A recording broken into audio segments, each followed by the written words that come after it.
Welcome to Speedy Chef. Today, we're traveling through 100 years of pie history, tasting and ranking some of the most iconic and, well, strange pies from each decade. Let's get started. 1920s. Cheese pie. Savory and unexpected.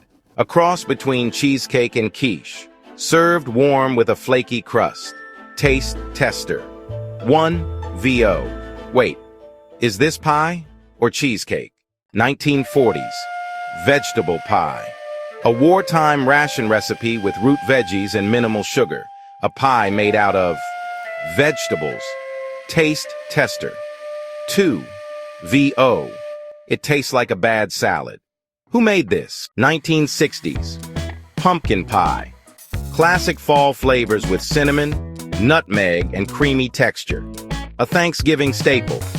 Taste tester 1 VO. It smells like fall in a slice. 1980s. Pecan pie. Sweet, nutty, and super gooey.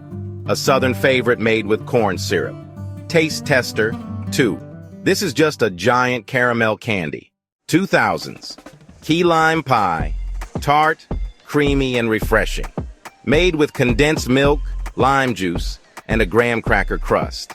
Taste tester 1 VO. It's like lemonade, but in pie form. 2020s. Pistachio pie. A modern twist using roasted pistachios and cream. Rich, nutty, and buttery. Taste tester 2 VO. It's pie, but fancy. Now you've seen 100 years of pie. Which one would you try first? Let us know in the comments. Don't forget to like, subscribe, and hit the bell for more taste tests and cooking challenges. Want to explore more dessert history? Check out our Speedy Chef playlist for more fun food experiments.